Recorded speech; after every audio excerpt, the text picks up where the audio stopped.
জয় শ্রীকৃষ্ণ। তোমাদের সবাইকে মুক্তির পাঠশালাতে স্বাগতম। প্রতিদিনের মতো গুরুত্বপূর্ণ 5টি সেটের প্রশ্নপত্র নিয়ে যেমন করে ক্লাস হয়, আজকেও ঠিক একই রকম একটি ক্লাস রয়েছে, যেখানে গুরুত্বপূর্ণ নবোদয়ের জন্য 5টি প্রশ্ন, গণিতের প্রশ্ন আমরা দেখব, আলোচনা করব, শিখব। প্রত্যেকে খুব সুন্দর করে দেখবে ক্লাস। চলো, সেই সঙ্গে তোমরা যারা 2027 বর্তমান বছরে 5-এ পড়ছো কিংবা আগামী বছরগুলোর জন্য নবোদয় প্রবেশিকা পরীক্ষার কোচিং নিতে চাইছো, মুক্তির পাঠশালার পঠন পাঠন পদ্ধতি তোমাদের যদি ভালো লেগে থাকে, মুক্তির পাঠশালা থেকে যদি কোচিং নিতে চাও, আমাদের অনলাইন এবং অফলাইন উভয় মাধ্যমেই কোচিং প্রদান করা হয়। আমাদের অফলাইন সেন্টারগুলো পূর্ব মেদিনীপুর এবং পশ্চিম মেদিনীপুর জেলার প্রেমাথানিতে অবস্থিত। এছাড়াও তুমি চাইলে ভারতবর্ষের যে কোনো জায়গা থেকে তুমি অনলাইন কোচিং নিতে পারো। আমাদের অনলাইন অর্জুন ব্যাচ আমাদের চলছে, অলরেডি শুরু হয়ে গেছে। আমাদের অর্জুন ব্যাচে ভর্তির জন্য কিংবা আমাদের অফলাইন সেন্টারগুলোতে কোচিং এর জন্য 7872602717 এই নম্বরে যোগাযোগ করো। চলো, আজকের ক্লাসের প্রথম প্রশ্ন আমাদের কি বলা রয়েছে দেখো। কোন সম্পত্তির 13/15 অংশের মূল্য 3900 টাকা হলে ওই সম্পত্তির 3/5 অংশের মূল্য কত? If 13/15 part of a property is worth, এর মূল্যটা কত? 3900। Then the value of 3/part of that property, ওই সম্পত্তির মূল্য কত? দেখো, খুব সহজ করেই আমরা শিখবো। প্রথমে আমাদেরকে বুঝতে হবে এই যে ফ্র্যাকশনটা, প্রপার ফ্র্যাকশন বলা রয়েছে 13/15, এর অর্থ কি, এর মানে কি? না, 13/15 কথার অর্থ হচ্ছে 15 ভাগের 13 ভাগ। কোনো একটা সম্পত্তিকে বা কোনো কিছুকে 15 ভাগ করে তার 13 ভাগ নেব, সেটাই তো আমরা এইভাবে লিখি। অর্থাৎ 13 ভাগের মূল্য আমাদেরকে কত বলেছে? 3900 টাকা। কোনো একটা সম্পত্তিকে 15 ভাগ করে তার যদি 13 ভাগ নিই, সেই 13 ভাগের মূল্য আমাদের কত বলে দিয়েছে? 3900 টাকা। তাহলে 13 ভাগের দাম যদি 3900 টাকা হয়, এক ভাগের দাম কত হবে? 3900 কে 13 দিয়ে ভাগ করে দেব, আমরা পাবো 300 টাকা। তাহলে এখন আমি বের করব মোট সম্পত্তি। তাহলে মোট সম্পত্তিকে আমরা ক ভাগ করেছিলাম? 15 ভাগ। এখন আমরা বের করব মোট সম্পত্তি, অর্থাৎ 15 ভাগ। তাহলে 300 কে যদি আমরা 15 দিয়ে গুণ করে দিই, 15 3 45, 4500 টাকা, এটা আমাদের কি হয়ে যাবে বলতো? মোট যে টোটাল যে প্রপার্টি, সেই প্রপার্টিটার ভ্যালু আমাদের কত হয়ে যাবে? 4500 আমাদের অ্যান্সার হয়ে যাবে। তোমরা চাইলে এখানে একদম 3900 কে 15/13 দিয়ে গুণ করে দিতে পারো, না হলে আমি ধীরে ধীরে যেভাবে কনসেপ্ট বোঝালাম সেভাবে করতে পারো। আমার উদ্দেশ্যটা কি ছিল? মোট সম্পত্তির মূল্য বের করা, যেটা কত বেরোলো? 4500 টাকা। এখনো শেষ নয়, এরপরে কি বলেছে? এই যে মোট সম্পত্তিটা বেরিয়েছে, এর আবার কত বের করতে হবে? 3/5। 3/5 কথার অর্থ কি? 5 ভাগের 3 ভাগ। অর্থাৎ এই সম্পত্তিটাকে 5 ভাগ করে তার 3 ভাগ নেব। তোমরা এইরকমও লিখতে পারো, না হলে একদম ওই ভগ্নাংশটাকে এইরকম গুণ করে লিখে দিতে পারো, যেটা খুশি করতে পারো, কোনো সমস্যা নেই। তাহলে প্রথমে একে 5 ভাগ করো। 5 দিয়ে ভাগ বলে 5 9 45, তাহলে এক এক ভাগ কত করে পড়ছে? 900 টাকা করে দিয়ে, তাহলে 3 ভাগ সমান কত হয়ে যাবে? 900 কে 3 দিয়ে গুণ করলে 2700 টাকা। অপশন সি আমাদের সঠিক উত্তর হয়ে যাবে। আশা করি প্রত্যেকের বোঝা গেছে। চলে আসছে ঠিক একই রকম গুরুত্বপূর্ণ একটি প্রশ্ন 2 দাগের নিয়ে। দেখো কি বলা রয়েছে। The sum of two numbers is twice their difference. তাদের পার্থক্যের দ্বিগুণ হচ্ছে তাদের সমষ্টি। If the greater number is 30, বড়টা বলা রয়েছে, বৃহত্তমটা 30 বলা রয়েছে। What is the smaller number? তাহলে ছোটটা কত জানতে চেয়েছে। দেখো, আমরা সুন্দর করে এটাকে আমি ধরে নিচ্ছি যে ক্ষুদ্রতর, ছোট যে সংখ্যাটা আমি সেটাকে x ধরে নিলাম, যেটা আমাদের বের করতে বলেছে। প্রশ্নে কি বলেছে? যোগফল এবং বিয়োগফল। তাহলে একটা তো 30, তাহলে যোগফল কত আসবে? 30 প্লাস x। আর একটা কি আমাদের বিয়োগফল দেওয়া রয়েছে, বিয়োগফল কি আসবে? 30 মাইনাস x। এটাই তো আমরা জানি যে একটা সংখ্যা 30, আর একটা সংখ্যা যেটা আমরা জানতাম না সেটাকে আমি x ধরে নিয়েছি। তাহলে একবার দুজনকে যোগ করেছি, একবার দুজনকে বিয়োগ করেছি। প্রশ্নে বলেছে এই যে যোগফল যেটা, সেটা বিয়োগফলের দ্বিগুণ আসবে। প্রশ্নে বলেছে দেখো, the sum of the two numbers is twice their difference. সমষ্টি অন্তরের দ্বিগুণ। তাহলে এটা হচ্ছে তাদের সমষ্টি বলে তো যোগফল, এটা হচ্ছে ডিফারেন্স মানে হচ্ছে বিয়োগফল। তার দ্বিগুণ বলেছে, 2 দিয়ে গুণ করে দিয়েছি। চলো এবার একটু সমাধান করা যাক। এখানে আমাদের কত আছে? 30 প্লাস x আছে। এই দিকটাতে আমাদের কত আছে? এই তো 2 বাইরে আছে, তাহলে এই 2 দিয়ে কি করব? দুজনকে গুণ করব। 30 এর সঙ্গে 2 গুণ করলে 60, 2 এর সঙ্গে x গুণ করলে আমাদের কত হয়ে যায় 2x। আমাদের উদ্দেশ্য কি x এর মান বের করা, অর্থাৎ ক্ষুদ্রতর সংখ্যাটি বের করা। তাহলে দেখো x গুলোকে একদিকে নিয়ে যাব, এই দিকে তো x ছিল, উভয় পক্ষে 2x আমরা অ্যাড করে দিচ্ছি এবং 30 বিয়োগ করছি। ঠিক আছে, খুব সহজভাবে যদি তোমাদের বোঝাতে চাই, এটা অ্যাকচুয়ালি ভুল ব্যাখ্যা, কিন্তু তোমরা হয়তো জিনিসটা বুঝতে পারবে ভালো, যে এই যে 2x টা ছিল একে আমি বাম দিকে নিয়ে চলে এলাম, তাহলে যেহেতু বাম দিকে নিয়ে এসেছি তাই এর চিহ্নটা প্লাস হয়ে যাবে। বাম থেকে ডান কিংবা ডান থেকে বামে গেলে চিহ্নটা পাল্টে যায়, তাহলে 2x টাকে সমান চিহ্নের ডান দিক ছিল, এখন সমান চিহ্নের বাম দিকে নিয়ে এসেছি তাই চিহ্নটা পাল্টে দিয়েছি। 30 টাকে সমান চিহ্নের বাম দিক থেকে সমান চিহ্নের ডান দিকে নিয়ে গেছি, তাই আমরা কি করে দিয়েছি, চিহ্ন পাল্টে দিয়েছি। এটা কিন্তু অ্যাকচুয়ালি ব্যাখ্যাটা ভুল, কিন্তু তোমাদের বোঝানোর জন্য বললাম। এটা অ্যাকচুয়াল জিনিসটা কি, অ্যাকচুয়াল জিনিসটা হচ্ছে আমি উভয় পক্ষে 2x প্লাস করেছি, এখানেও 2x যোগ করেছি, এখানেও 2x যোগ করেছি, তাই 2x কেটে গেছে। এখানে 30 বিয়োগ করেছি, এখানেও 30 বিয়োগ করেছি। তোমরা হয়তো জিনিসটা বুঝতে পারবে না, তাই আমি এইভাবে বললাম। 2x টাকে বাম দিকে নিয়ে এসেছি, 30 টাকে ডান দিকে নিয়ে গেছি। চলো, তাহলে x আর 2x যোগ করলে আমাদের হলো 3x, 60 থেকে 30 বাদ দিলে আমাদের হলো 30। x এর মান বের করার জন্য আমরা কি করব, একই রকম ভাবে উভয় পক্ষে 3 দিয়ে ভাগ করে দেব। 3 এর সঙ্গে x গুণ করলে যদি 30 আসে, তাহলে x কি করে পাবো, 30 কে 3 দিয়ে ভাগ করলে আমাদের উত্তর কত চলে আসবে, 10। অপশন এ আমাদের সঠিক উত্তর হয়ে যাবে। প্রত্যেকে ভালো করে দেখবে, বারবার দেখবে, যেটা কঠিন মনে হচ্ছে সেটাকে বারবার রিপিট খাতার মধ্যে করবে, তবেই সেটা ভালো করে বুঝতে পারবে এবং মনে থাকবে। ওকে, চলো পরবর্তী 3 দাগ কি বলেছে দেখো। 3/4 এর লব ও হরের সঙ্গে কত যোগ করলে ভগ্নাংশটা 11/12 হবে?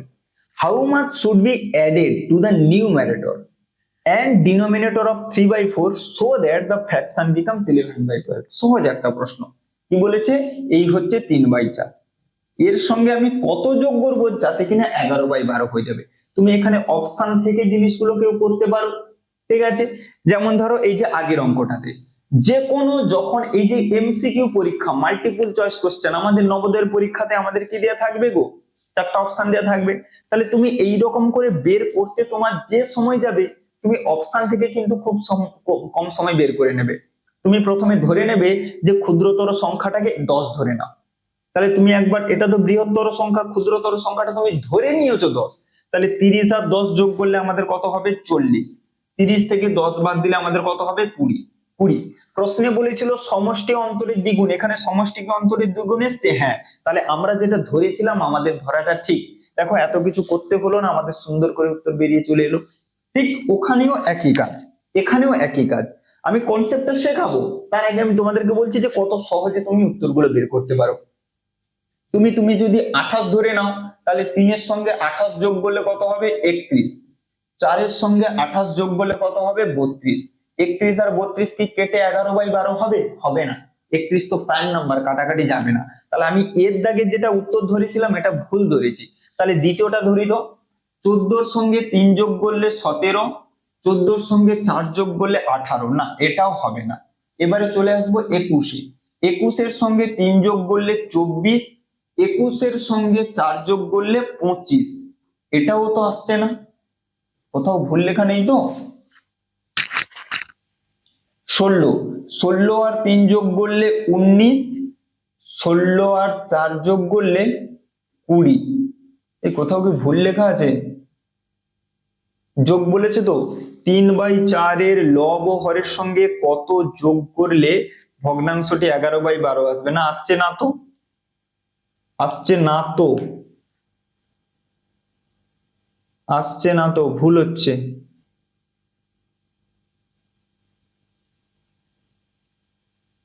28 ছিল, 28 4-এ 32, 14 ছিল, 14 4-এ 16, 14 4-এ 18 আর 14 3-এ 17, 21 3-এ 24, না এখানে হচ্ছে প্রশ্নের মধ্যে ত্রুটি রয়েছে, না হলে অপশন গুলো ভুল রয়েছে। ঠিক আছে, আচ্ছা আমি হচ্ছে জিনিসটা এবারে কনসেপ্ট দিয়ে তোমাদেরকে বোঝাই, তাহলে বোঝা যাবে ভুলটা কোথায় কি রয়েছে। বলেছে এটার সঙ্গে কত যোগ করব, তাহলে আমি ধরে নিলাম উভয় পক্ষে x যোগ করব, করলে আমাদের কত আসবে, 11/12। এবারে কোনাকুনি আমরা মাল্টিপ্লাই করব, গুণ দেব। 12 এর সঙ্গে 3 + x কে গুণ করব, কোনাকুনি গুণ, এবং 11 সঙ্গে এই কোণাকুণিটাকে গুণ করব 4 + x। এটা করলেই আমরা পেয়ে যাবো যে ভুলটা অ্যাকচুয়ালি কোথায় আছে। গুণ দাও 12 কে 3 দিয়ে, এটাকে এটা দিয়ে গুণ দাও। তাহলে 12 কে 3 দিয়ে গুণ করলে 36, 12 কে x দিয়ে গুণ করলে 12x, 11 কে 4 দিয়ে গুণ করলে 44, 11 কে x দিয়ে গুণ করলে 11x। সেই কিছুক্ষণ আগেই যে কথাটা বলছিলাম যে তোমাদের বোঝার সুবিধার্থে যে 11x আর 12x কে একদিকে নিয়ে আসো, আর 44 আর 36 কে একদিকে নিয়ে আসো। তাহলে 12টা x থেকে 11টা x বাদ দিলে হবে একটা x, 44 থেকে 36 বাদ দিলে আমাদের কত হবে 12। তাহলে অ্যাকচুয়ালি x এর মানটা আমাদের কত আসবে 12 আসবে। এদের সঙ্গে কত যোগ করতে হবে 12 যোগ করতে হবে। এখানে অপশন গুলো ভুল আছে, ঠিক আছে। এই যে তোমাদেরকে দেখিয়ে দিচ্ছি, দেখো আমাদের কত ছিল 3/4, এর সঙ্গেও 12 যোগ করব, এর সঙ্গেও 12 যোগ করব, না তাতেও তো আসছে না। 44 থেকে 36 বাদ দিলে 12, সরি আমার যোগটা ভুল হয়ে গেল। 44 থেকে 36 বাদ দিলে 8, ঠিক আছে। 44 থেকে 36 বাদ দিলে 8, দেখো 3/4, এর সঙ্গেও 8 যোগ করব, এর সঙ্গেও 8 যোগ করব। তাহলে 8 আর 3 যোগ করলে 11, 8 আর 4 যোগ করলে দেখো 12। তাহলে 3/4 এর সঙ্গে যদি আমরা 8 যোগ করি তাহলে আমাদের 11/12 আসবে। এখানে অপশন গুলো আমাদের ভুল রয়েছে। এই হচ্ছে আমাদের কনসেপ্ট, ঠিক আছে। যে এটার সঙ্গে কত যোগ করব বলেছে, আমি ধরে নিলাম x যোগ করব, দিলে আমাদের নতুন ফ্র্যাকশন আসবে 11/12। কোনাকুনি এইভাবে কাটাকাটি করলে সুন্দর করে আমরা উত্তর পেয়ে যাব। কত যোগ করতে হবে 8 আমাদের সঠিক উত্তর হয়ে যাবে। চলো পরবর্তী প্রশ্ন। একটি ঘনকের প্রতিটি ধার 6 সেন্টিমিটার হলে উহার তল সমূহের ক্ষেত্রফল কত? তাহলে ঘনক আমরা কি জানি, ঘনক হচ্ছে এই রকম 6টি তল বিশিষ্ট একটা ঘনবস্তু যার প্রত্যেকটি তলই হচ্ছে বর্গাকার, হয়েছে। তাহলে এর কি বের করতে বলেছে, তল সমূহের ক্ষেত্রফল। এর জন্য তোমাদেরকে একটা ফর্মুলা জেনে রাখতে হবে। ঘনকের তল সমূহের ক্ষেত্রফল বের করতে বললে এই ফর্মুলাটা তোমাকে মনে রাখতে হবে, 6 × বাহু স্কয়ার। 6 × বাহু স্কয়ার। তাহলে বাহু বলতে কি ধার, ধারটা কত বলেছে 6 বলেছে।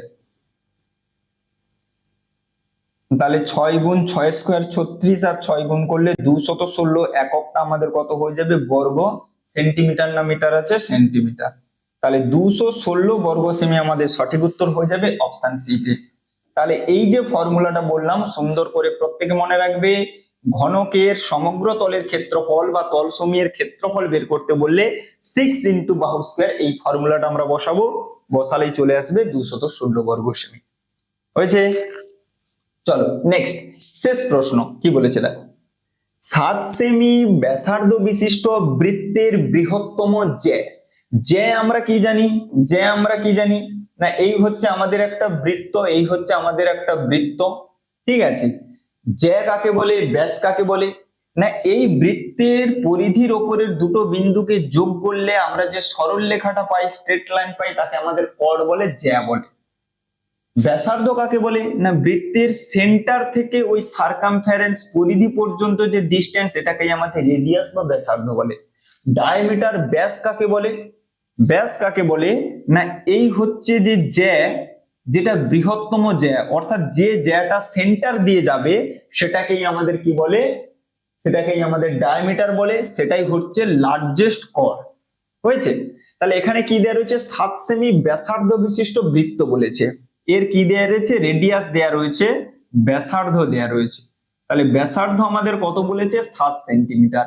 আমরা এখান থেকে ব্যাস বের করব, ডায়ামিটার বের করব। ডায়ামিটার বের করতে হলে কি করতে হয়, ব্যাসার্ধকে 2 দিয়ে গুণ করতে হয়। কেন না এইটা আমাদের হচ্ছে ব্যাসার্ধ রেডিয়াস, আর এই পুরোটা হচ্ছে আমাদের ব্যাস, দেখো এর দ্বিগুণিত এটা হয়, তাই না। তাহলে ব্যাসার্ধর সঙ্গে 2 গুণ করলে আমাদের ব্যাস আসে, তাহলে ব্যাস আমাদের কত হয়ে যাবে 14 সেন্টিমিটার। আমাদের প্রশ্নে কি বের করতে বলেছে, বৃত্তের বৃহত্তম জ্যা। এই যে কথাটা বলেছে length of the largest chord, প্রত্যেকে মনে রাখবে এটাও একটা জ্যা, এটাও একটা জ্যা, এটাও একটা জ্যা, এটাও একটা জ্যা, কিন্তু এই জ্যায়ের একটা স্পেশাল নাম আছে যার নাম হচ্ছে কি ব্যাস।